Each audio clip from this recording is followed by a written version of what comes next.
Assalamualaikum warahmatullahi wabarakatuh.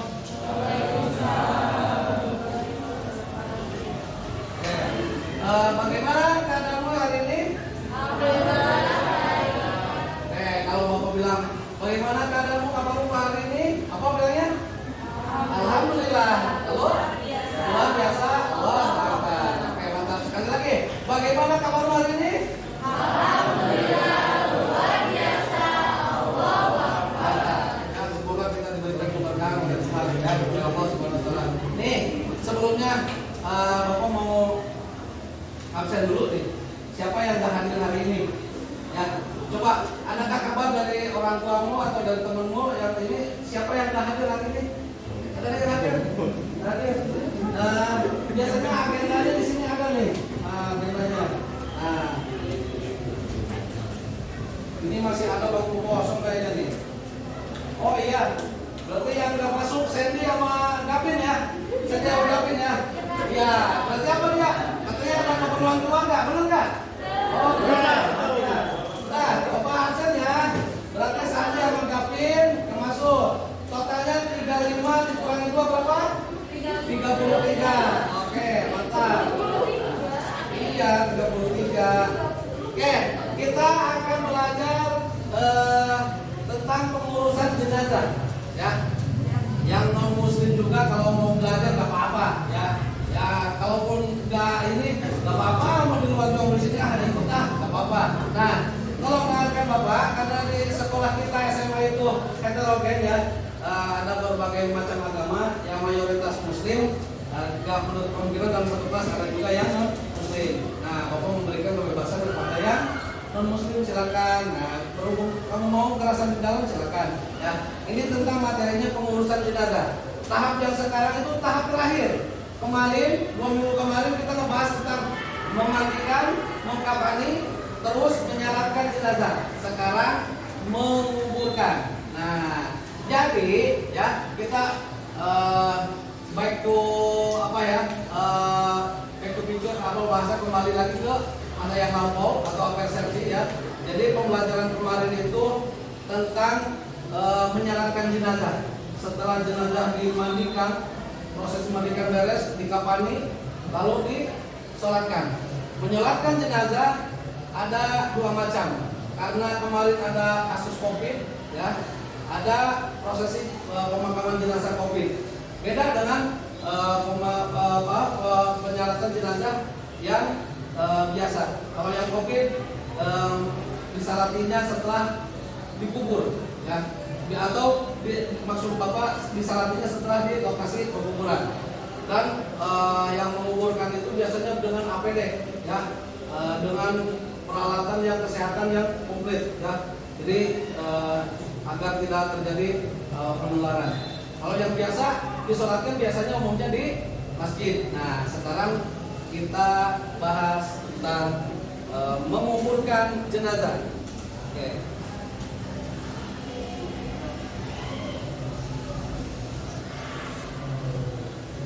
Nah, tujuan pembelajaran ya, tetap tujuan pembelajaran kita berfokus pada menganalisis tata cara pelaksanaan pengurusan jenazah, menunjukkan dalil, terus menganalisis tata cara pelaksanaan pengurusan jenazah, terutama menguburkan dan menyajikan tata cara pengurusan jenazah. Nah, next ya, kita matikan dulu. Yang kedua tentang pengurusan jenazah antara memandikan, mengkafani, menyalatkan dan menguburkan. Dari 4 tahap ini kita akan ke tahap yang terakhir ya. Tindakan yang harus dilakukan udah yang kita sebelumnya dijelaskan bagaimana ya. Terutama harus kita selalu mengutamakan ketika jenazah meninggal ditanya apakah ada sangkut paut utang-utangnya terhadap tetangga-tetangganya atau orang lain, maka harus segera dilunasi biar jenazahnya tidak menjadi beban pada jenazah yang meninggalkan dunia ini ya. Lanjut kita coba. Nah, jadi ke bawah ya. Oke. Nah, ini acara yang selanjutnya itu menguburkan jenazah. Oke. Nah, sebelum masuk ke hukum menguburkan jenazah, adakah yang mau bertanya tentang ini? Silakan angkat tangan dari grup ini nih, kelompok 1 ya. kelompoknya kemarin udah dibagi ya. Kelompoknya itu ada 1, 2, 3, 4, 5 ya. Yang 6 itu cuma ada berapa orang tuh, cuma nggak masuk kayak gitu ya. Nah, ini kelompok 1 ada yang mau bertanya, silakan. Ayo, angkat tangan. Kelompok 2, angkat tangan. Angkat tangan, ayo buru. Kelompok 3, ayo, angkat tangan. Tentang ini, tentang seputar ini, menguburkan jenazah. Dalil apa? Sok.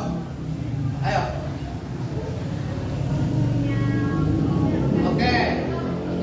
Hukum menguburkan jenazah adalah fardu kifayah. Apa itu fardu kifayah? Ada yang tahu? Kemarin pernah belajar. Ada yang bisa menjelaskan? Silakan.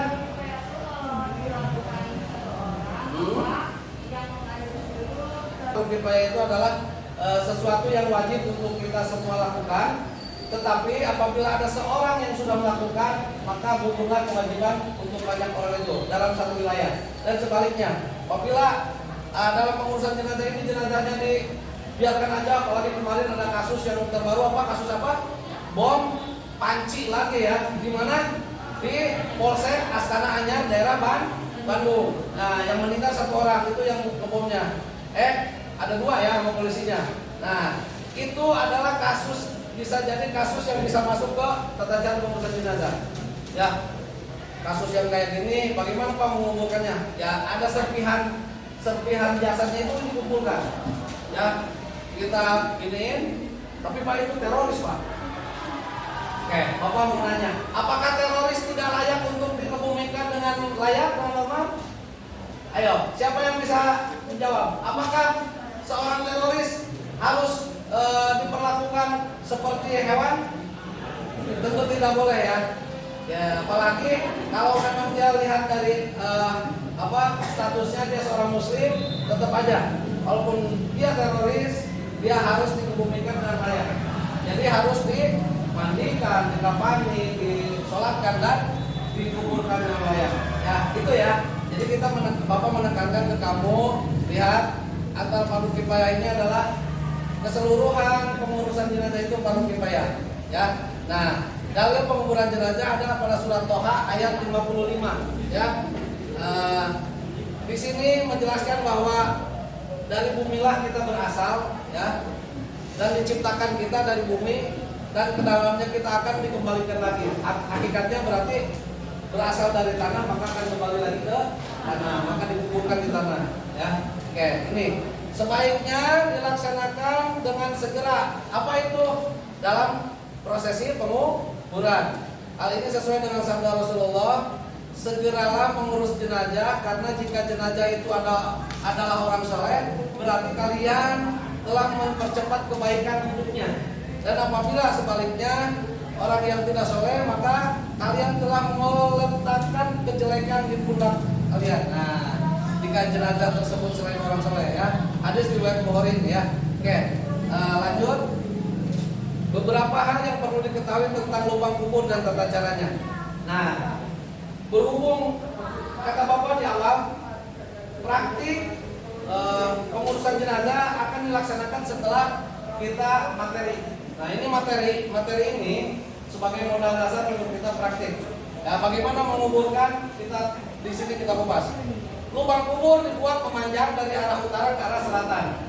Berarti kalau kiblatnya ke arah sana, ya, kiblatnya ke sini, berarti ini kepala di sebelah sini, ya, terus kakinya sebelah sana. Nah, ada utara dan selatan. Nah, itu ya. Jadi Bapak boleh gambarkan ya. Jadi ketika liang lahan bentuknya segini, nah ini arah kiblat. Ini arah kiblat. Nah, di sini apa tulisannya? Dari arah utara ke selatan. Berarti dari sini ke selatan, ya. Kebalik nggak? Utara selatan kebalik nggak? Bapak mau nanya. Ada yang bisa meluruskan apakah sebelah sana utara, ini selatan? Benar nggak? Utara selatan. Nah, ini arah kiblat, ya. Nah, ini ada yang sedongan kecilnya. Nah, ntar posisi mayit, ya. Ini pocongan, ya. Nah, kayak lemper nih. Ya. Ini talinya jangan diikat di ini. Udah orang nggak sesak napas, udah nggak ada napasnya diikat, ya. matinya 2 kali ya. Oke. Nah, ini ya. Jadi ikatan tali pocong tetap ada berapa? 1, 2, 3, 4, 7, 5. Berarti ikatan tali pocong ada 5 ya. Nah, 1 di ini antara ini, lalu tutup ujung kaki. Nah, ini sendoknya ya. Nah, kalau yang non muslim biasanya melalui peti kan nggak ada ininya, jadi di tengah ya lubangnya. Nah, kalau yang muslim kayak gini, jadi di samping sebelah arah kiblat itu ada lagi sendongan. Nah, ntar jenazahnya dimiringkan menghadap kiblat, mukanya dibuka, diciumkan ya, dan hidungnya diciumkan ke tanah dan ujung kakinya juga dibuka, tali pocongnya dibuka semua, ditempatkan dengan tanah, disentuhkan dengan tanah, ujung kaki dengan mukanya. Jadi itu ya. Nah, itu tata cara ketika di dalam sana. Nah, di sini ya. Panjangnya lubang kubur disesuaikan dengan tingginya jenazah. Biasanya ketika udah meninggal ada orang buat apa kayak coran ya, pancingan diukur. Orang yang meninggal itu diukur pakai ukuran baju. Nah, panjang di sini nih. Lalu di bawah, tolong, Bapak mau nanya. Gunanya ukuran itu untuk apa? Nih, ketika ada yang meninggal, diukur pakai bambu ya, belakang bambu. Ini kepalanya ini segini ukurannya, dibawa ke tempat penggalian kubur. Tujuannya untuk apa itu? Ukuran itu dipakai untuk mengukur berapa panjang lubang kubur. Kalau lebar mah disesuaikan ya, sudah terlalu lebar kira-kira semeter lebih aja untuk bisa orang kira-kira duduk menyimpan jenazah. Jadi gitu ya. Nah, itu lanjut. Nah, ini sudah menguburkan, menyegerakan mengusung bawa jenazah, pengiring tidak dibenarkan duduk sebelum jenazah diletakkan. Ya, oke, banyak kesalahan orang-orang ketika jenazah udah belum diletakkan baru diusung, udah pada duduk-duduk di pemakaman. Jangan sekali-kali kamu duduk di nisan atau di makam-makam orang lain, ya, jangan, ya. Itu adalah perilaku yang kurang baik. Disunatkan menggali kubur secara mendalam agar jasad terjaga dari jangkauan binatang buas atau agar tidak baunya merebak keluar. Lubang kubur dilengkapi liang lahat. Nah, ini liang lahat nih ya. Ada yang di tengah, ada yang ini. Ini umumnya yang ini, ya, yang kita ya di samping, di sebelah sini, ya, arah kiblat. Lanjut. Disunahkan memasukkan jenazah ke liang lahat dari arah kaki kuburan. Dari sana lalu turunkan ke dalam liang kubur secara perlahan. Mayat dimiringkan menghadap kiblat tadi, kayak tadi, ujung kakinya dan hidungnya menyentuh tanah, dibuka. Ya, jangan lupa itu ya. Oke, lanjut. Nah, ini tata cara menguburkannya. Waktu menguburkannya boleh kapan saja. Namun ada 3 waktu yang tidak boleh dihindari. Matahari baru saja terbit, ya, waktu duha, ya. Terus matahari setelah berada di tengah-tengah, apa tuh? Waktu zuhur ya, yang ada di atas. Terus dan matahari terbenam. Jadi tidak boleh menguburkan di 3 waktu itu, ya. Jadi ketika matahari pas terbit, tenggelam atau terbenam, dan matahari lagi mancar, kalau bahasa Sundanya ada di ufuk, ada di atas kepala kita berkubur, itu nggak boleh, ya. Harus lebih dari itu atau sebelumnya. Nah, terus ini urutan dan tahapannya: jenazah diangkat, letakkan dalam kubur secara perlahan, masukkan dalam kubur, mulai dari kepala, terus dalam liang lahat jenazah diletakkan dalam posisi liang lahat. Kenapa? Pipi kaki jenazah supaya ditempelkan. Udah. Waktu menurunkan ke liang lahat nanti membaca doa ini. Oke, kita baca bareng-bareng. Ketika menurunkan, Bismillahi wa ala milati Rasulillah. Artinya dengan menyebut nama Allah dan berdasarkan ajaran tuntunan Rasulullah Sallallahu Alaihi Wasallam. Oke, selanjutnya habis ya. Nah, ada lagi nggak, coba next. Oke, ini udah habis. Kita masuk ke latihan ya. Oke, kita buka KPD-nya. Ada yang mau bertanya? Silakan. Silakan yang mau bertanya. Saya mau bertanya tentang. Nah, Ada yang mau bertanya silakan. Yang bawa belum ini kira-kira. So, silakan. Silakan. Ayo, Alia, apa?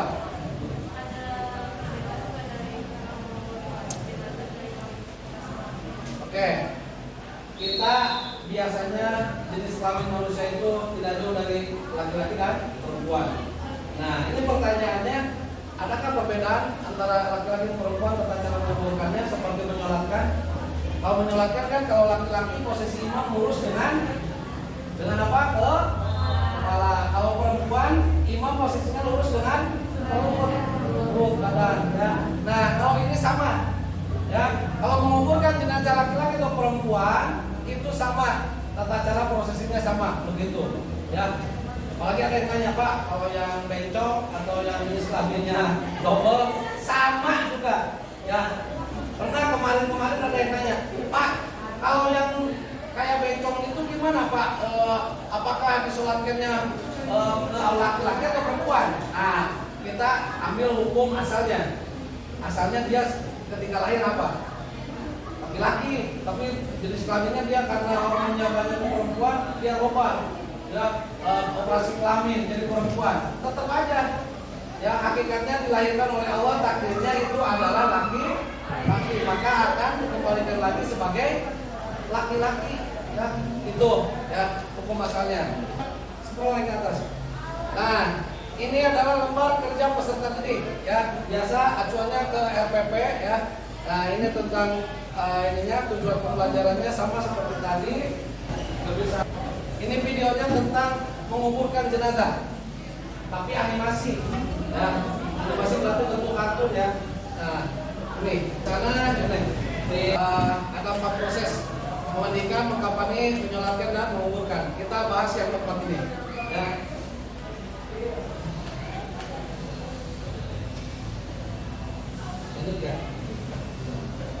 Nah, ini adalah perihal menguburkan jenazah atau menguburkan jenazah. Nah, langkah-langkah. Ini videonya ketika ada mobil ambulan. Nah, ambil berarti jenazahnya diusung melalui ambulan. Pemakamannya di daerah berarti agak jauh, pakai ambulan. Nah, dibawa ke pemakaman, ke TPU ya. Pembawa jenazah diharuskan membaca surat Al-Fatihah pada setiap langkah sehingga sekurang-kurangnya 3 langkah. Nah, biasa ada tahlil juga. La ilaha illallah sambil gitu kusumnya. Nah, ini terdapat jenis liang lahat. Nah, ini liang lahat yang disebut syah. Nah, kalau ini liang lahat yang biasa dipakai di pinggir adanya. Nah, yang bisa digunakan yang ini. Ya, yang afdolnya. Oke. Keadaan jenazah yang dikuburkan dengan kubur yang berliang lahat tepi, berarti di pinggir sebelah sini. Nah ini kita buka ya dari keranda. Jenazahnya diangkat. Ini seolah-olah diangkat kayak hidup sendiri ya. Awas kamu pikirannya udah ini ya, udah luas. Kalau anak kecil ini takut pastinya, ada pocong itu terbang. Nah ini prosesnya diturunkan. Nah ini diangkat yang di tepi. Bismillahirrahmanirrahim. Rasulina. Posisinya gini, turun. Ya. Jadi ini ada 4 orang nih yang payang. Kalau ada orangnya jadi kehalangin ya. Jadi ini makanya nggak ada. Nah, lalu dimiringkan. Posisinya dibuka dulu talinya ini, ya. Dan dibuka, dimiringkan. Nah, posisinya gini. Biasanya di sini disimpan butiran kayak peluru kayak gitu dari tanah, ya. Mengganjal supaya nggak terlentang lagi. Nah, ini ngadep sana, ngadep kiblat. Nah, biasanya ini kan dibuka, mukanya diciumkan, pipinya ke tanah dengan ujungnya juga. Olah penakum. Nah, ini diganjal. Nah, ya ada berapa? Ini kegedean ya. Animasinya biasanya paling segede ini ya, ke kepala. Nah, tuh. Tentukan jenazah dengan tanah dan pastikan jenazah tidak akan berubah kedudukan menggunakan tanah tersebut. Nah, ini animasinya kayaknya kurang ini. Seharusnya talinya dibuka dulu, ya. Ini talinya masih belum ini, jadi nggak diciumkan. Ini masih ada kesalahan di animasi ini. Oke, ya. Nih arah kiblatnya. Berarti posisi ditutup pakai papan atau pakai bambu atau pakai apa aja, ya. Lalu baru dikuburkan. Oke, itu ya prosesinya. Nah, lalu dikubur dengan gundukan tanah. Setelah ini apa? Doa, ya. Biasanya ada yang memimpin doa di pemakaman, ya. Apakah boleh nangis? Ya boleh, kalau sedih mah jangan ditahan, ya. Ketika orang yang kita cintai meninggal, otomatis nangis. Nah, biasanya menancapkan yang pohon yang hidup, bisa hidup. Katanya ada hadis Rasulullah mengambil pelepah kurma, ya, lalu dibacain doa, ditancapin di kuburan itu. Menurut kisah dari sahabat, ketika itu sebelum kering maka tidak akan kalau dia untuk disiksa di dalam kuburnya ditangguhkan dulu. Ya, nunggu kering pohon yang ditancapkan di atas. Nah, makanya disunatkan baca bismillah, berselawat, dan cekir di atas kubur itu. Mudah-mudahan sampai hidup, ya. Kalau sampai hidup enak, ya, mudah-mudahan nggak diinin. Kalaupun ini jenazahnya untuk disiksa, ahli maksiat atau ahli kubur akan ditangguhkan. Mudah-mudahan videonya udah tulis, identifikasi masalahnya tentang apa, kamu tulis, lalu setelah ini kumpulkan, ya, Bapak nilai dan kelompok sesuai dengan kelompok. Nah, minggu depan kita akan praktek dan memandikan, mengkafani, menyolatkan dan menguburkan. Jadi semua satu proses dipraktekkan. Di mana? Di masjid kita yang tercinta. Di sana ada tempatnya yang kita mau memandikan. Maksud dan tujuan pembelajaran ini adalah supaya kamu bisa, ya, bisa membantu ketika ada yang meninggal di lingkungan kamu minimal bisa membantu sebelum prosesi memandikan dan sampai akhir, ya minimal kamu bantu untuk merapikan tempatnya. Ya, pasti ada yang lain. Nah, minimal kamu mau membantu itu, ya, sebelum ketika tajian, dan kedua menyalatkan. Salat jenazah itu gampang, ya. Perempuan bisa kan menyalatkan? Ada pertanyaan. Jawabannya kira-kira menurut kamu perempuan boleh menyalatkan atau tidak? Jawabannya boleh atau tidak? Boleh. Jadi sesuai dengan kemarin yang kita ajarkan, Bapak ajarkan, perempuan boleh menyalatkan jenazah. Tapi umumnya laki-laki, ya. Nah, ketika ada jenazahnya meninggal terus laki-lakinya pada berperang atau kemana, otomatis perempuan yang ngurusin mandikan, kafani, sholatkan, ya, apa-apa itu. Jadi harapan Bapak ketika praktik udah kelar, beres, nah di sana kamu bisa mempraktikkan dalam kehidupan sehari-hari, ya. Nah ini nih,